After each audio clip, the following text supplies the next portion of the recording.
A newborn sleep video. There are certain sleep foundations that help most babies. Believe me, that sleep deficit catches up to you. Hi everyone, welcome back to my channel. In today's video, I wanted to do a newborn sleep video. It'll be part of my sleep series because I've realized now that I have an 8-month-old that sleep is not linear and it really varies between the newborn stage to the 3 or 4 month stage and then beyond. So I thought I would do my first video on newborn sleep. I know when I was pregnant, I was doing a lot of research into how to get your baby to sleep. I've heard horror stories. I know that they always say, get your sleep now because you're not going to get it later on. And so I wanted to be as prepared as possible.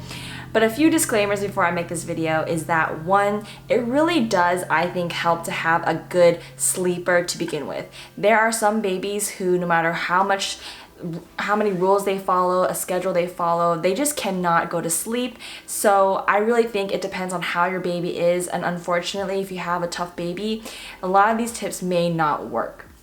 That being said, each baby is also very different. A tip that might work for me might not work for your baby. A tip that worked for someone else's baby may not work either. So you really have to take everything with a grain of salt and understand that there are certain sleep foundations that help most babies, but your baby might be unique and have a unique situation.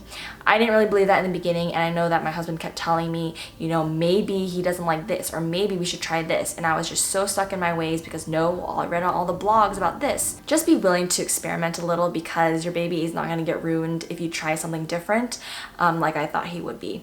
So with that, let's get into the video. To preface, I have an 8-month-old named Ezra. I gave birth in October of 2020, and we definitely went through a lot of sleep issues with him.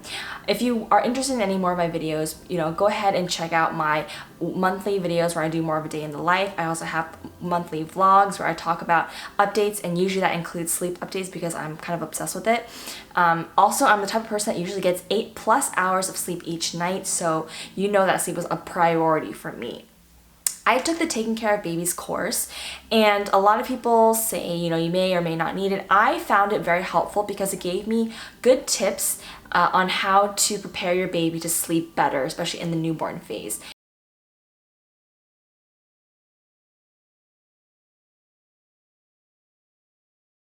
If you don't know what sleep training is, it's basically where you kind of train your baby on how to fall asleep independently and stay asleep, so that when they cry, you give them certain windows for how long you let them cry before you check in on them. It's called the Ferber method. And Taking Care of Babies has 2 courses. She has the newborn course and she has the ABCs of sleep. So the ABCs of sleep is about formal sleep training, and that's when they're 5 months old or older. But when they're newborns, it's recommended not to sleep train because they don't have the mental capacity or the tools to really put themselves to sleep, and so a lot of people just don't recommend it. So in the beginning, it's more about laying that good sleep foundation, teaching them a good schedule, teaching them the difference between day and night, and then slowly getting them to sleep longer stretches. But I did find her course helpful. I took it when I was pregnant, but I think you should definitely keep watching it after you have the baby, because there's things that I didn't pay attention to when I was pregnant, but then once I had the baby, I realized there were things that he was doing that she addresses in her course. So definitely keep watching it if you can throughout the newborn phase. So the newborn phase, I say, will be about from 0, so when they're born, to 2 months of age. So the newborn course, you could find out a lot of the information through her Instagram, Taking Care of Babies. But I would say that the course gives you a little bit more information and gives you more practical examples and videos. And with the Instagram, you just have to be very diligent in scrolling through all of her highlights and her videos and her posts to piece together all the information. And I just didn't want to have to do that. So I asked for this course as part of my baby shower registry. She says the first 4 weeks are practice, which means don't stress too much. Just get acclimated to having a baby and getting back from your postpartum body, and not to stress too much. Then after that, you can really start implementing her strategies. Although from us, we did it from day 1 pretty much. The other tip I have is to use a baby monitor. We didn't have a baby monitor in the beginning because I didn't think we needed one, but it actually helps a lot to really see what your baby is doing, because even if you hear them crying, sometimes babies let out what it sounds like a cry, but they're just sort of transitioning between sleep cycles. So a baby monitor is helpful to see if your baby really is awake or later on to see if your baby has been able to fall asleep, what time they fell asleep, and if you're giving them like 10 minutes to fall back asleep, you can watch to see if they're going to fall back asleep. So I really think a baby monitor is helpful to monitor your baby throughout their sleep cycles to really help you make informed decisions. So let's talk about the first week of life. When we took Ezra home from the hospital, he was not sleeping well. We pretty much had to hold him upright, one person, for like several hours after feeding, and then that person would go to sleep, and then the other person would hold him to continue sleeping throughout the night after he fed. So it was tough. And in the beginning, you're running on a lot of adrenaline and the sleep that you've had for the whole entire pregnancy. So it sounds and seems like you can do it, but believe me, that sleep deficit catches up to you. And I remember by like a few weeks in, I was dying of not being able to sleep well. Also, we did have some feeding issues with Ezra. My milk didn't come in until a long time, and so he was actually very hungry, and I think that was another one of the issues why he wasn't able to sleep well. He also hated being on his back, which, if you know, you always have to place your baby on their back when they sleep. So he just had a lot of issues, and I think a lot of these factors were why he didn't sleep well. Your baby may sleep fine because they don't have these problems, but make sure you troubleshoot. It could be that, you know, they're too hot, they're too cold, they are hungry, or they're just uncomfortable. Maybe they have gas. So rule out these issues before really thinking that you have a sleep issue.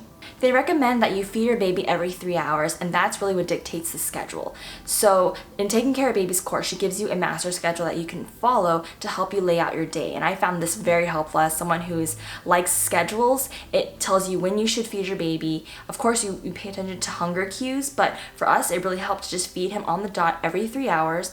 Then he would be awake for about an hour and then go back to sleep for another 2 hours. In the beginning, you follow eat, play, sleep, although the play or awake time is very minimal because eating for us took about 30 minutes, so he only had 30 minutes before he had to go back down. She does not recommend feeding to sleep because you don't want to create any crutches that your baby has to rely on in order to cycle through sleep cycles. Basically, you want to teach them how to fall asleep independently, which we'll talk about in a second. So during the first month, the baby is pretty sleepy. They call this a newborn sleepy phase, and I think because Ezra also had a little bit of jaundice, he just slept pretty well. Once he was asleep, he slept for the full 2 hours. He never woke up for the first 2 months. It was amazing. So how we put him to sleep was that we basically had to rock him. And I know that Taking Care of Babies and most sleep consultants tell you not to rock your baby to sleep, but honestly in the newborn stage, unless you have an A+ sleeper, it's really hard not to rock them to sleep because they can't sleep. Once you put them down, they're gonna cry. At least I wasn't willing to let my baby cry at all in the beginning because he's a newborn. He doesn't understand. So for us, we would essentially rock him to sleep each nap and during the night wakings, and then when we would lay him down in the bassinet, he would sleep for the 2 hours. Now the rocking took at least 15 to 20 minutes each time, so it was very laborious. In the beginning, it was easy to sort of just hold him like this and he would fall asleep, so his head is facing the breast. Then eventually we had to go like this and we realized he really liked the feeling of gravity, and you can kind of tell eventually how your baby reacts to these different sleep rocking techniques. And I would say try everything, because something that would work for a few weeks suddenly didn't work anymore and we had to try something else. So at least we were able to put him to sleep, but we did have to rock him each time. During the first month, after the first few weeks, I started using a pacifier to help him fall asleep. So I would put the pacifier in his mouth, and that would help sort of calm him down and bring him sort of into a calm, sleepy state. Then I would rock him, and I felt like that helped me to make him fall asleep a lot easier. Then I would put him down in the bassinet, sometimes not even fully asleep when he got used to it, and then he would put himself to sleep with the pacifier in his mouth. So if you are not against pacifiers, I would definitely say use them because they will help your baby to be more calm and fall asleep easier. Okay, so also around the 1 month mark, you want to start doing a bedtime routine. So bedtime routines are going to follow you all throughout your sleep journey, and they really help to cue your baby's brain that sleep is coming.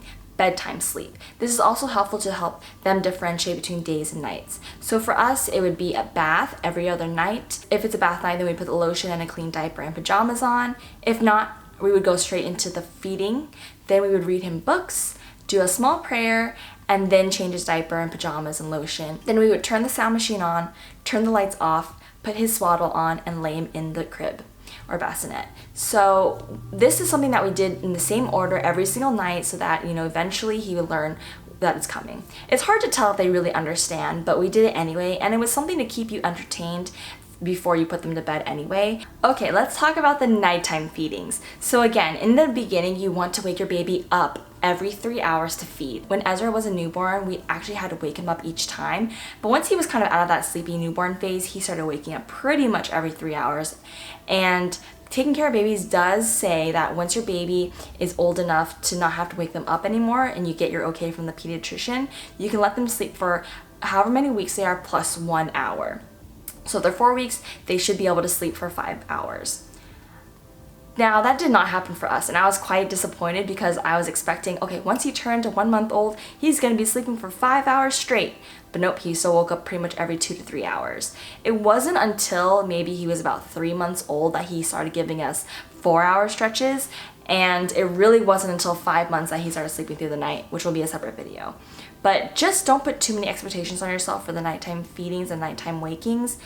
What you do is you just, when they wake up, or if you wake them up, you leave the lights off. I leave the sound machine on, but I have it on red so that I can see what I'm doing. Feed him, burp, and then straight back to sleep. For us, it'd be rocking him to sleep. There's no awake time. You don't want to stimulate your baby, and you want to keep it dark. That way they know it's nighttime and that they should go back to sleep and there's no time to play. So the nighttime feedings, that is really what was the hardest for me because you have to keep waking up every 3 hours. But hopefully eventually your baby will sleep longer stretches. It just might take longer. And a lot of what she says is to make sure, is your baby truly hungry, or are they just waking up to nurse, because some of them get very comforted by it and so they want to nurse even though they're not actually hungry. So she talks a lot about this in her course. Moving on to the 2-month mark. Once Ezra turned 2 months, he was no longer in that sleepy newborn stage and his naps got really bad. He started waking up every 30 minutes from his nap and I had no idea why. I tried everything. I tried increasing the sound machine. I tried the pacifier even more. I tried darkening the room. I don't know what was going on. I think it's just something that babies go through. They go through transitions. So for that, I pretty much had to get everything done within 15 to 20 minutes before he would wake up. Once he woke up, I would go in and hold him, rock him back to sleep, and then hold him for the rest of the nap because I didn't want to take any chance that he would wake back up again. I pretty much did this for a whole month, which was very taxing on me because I really wanted him to get enough daytime sleep so that he would try to sleep longer at night. I was probably a little too regimented about this because I think now I noticed even if they don't get their full daytime sleep, it doesn't completely ruin your nights. But in general, you do want to try to save your naps if you can. And really, I was on maternity leave. I had nothing else to do, so I would just sit in here, hold him, and watch Netflix or YouTube. It wasn't that bad, but I just really couldn't get anything else done. So I don't really have any tips for your 2-month stage except that you might have to rescue naps by contact wearing them or contact napping, which is when you hold them. So now let's talk about falling asleep independently. This is something that I tried to implement from day one, but it is really hard because your baby will cry when you likely put them down awake. So I did this in phases. Like I said in the beginning, I would first give him the pacifier to make him feel very sleepy, and then I would lay him down when he's pretty much asleep but not completely, so drowsy but awake, and let him fall asleep on his own. Yes, he's still using the pacifier, so it's not completely independent, but it's better than rocking him completely asleep, waiting until he's asleep, then putting him down. So that was the first phase. Then after a while, I would take the pacifier out before I set him down when he's still very drowsy, and then help him to fall asleep independently that way. Towards the end of the 2-month phase, basically what I would do is I would rock him and sing a few lullabies, maybe 5 minutes, and he's pretty much awake at this point. I lay him down in the bassinet and to see if he fusses. 50% of the time, he would actually fall asleep on his own. The other 50% of the time, he would be fussy and I would have to put the pacifier in, kind of pat him, stroke his nose, his eyes, and then he would eventually fall asleep with the pacifier. So it was kind of hit or miss whether or not he needed the pacifier or not, but I would try to not use it in the beginning. And also, another tip for falling asleep independently is to really watch your wake windows. So wake windows is how long the baby is asleep from when you get them out of the crib to their next nap. And wake windows are really based on age. So for the first 12 weeks, it's basically 60 to 90 minutes, and it really ranges and increases as your baby gets older. So if you pay attention to wake windows as well as sleepy cues, you know when your baby is getting tired, and that way they're able to fall asleep more easily. If you put them to bed too early, they're not going to be able to fall asleep because they're undertired. If you put them to bed too late, they're going to be overtired and also have trouble falling asleep. They also may wake up more frequently because they're over or undertired, which is really confusing and difficult to figure out. But if you get that sweet spot, it's really good to help your baby fall asleep independently because they're already really tired. Alright, so those are all the tips I had for newborn sleep. Basically, you have to try to survive. Get your baby to fall asleep any way you can, whether that's rocking or using a pacifier, because otherwise your baby's going to be crying. But when you're able, really practice naps in the bassinet, take note of wake windows, and try to help them to fall asleep independently as much as you can.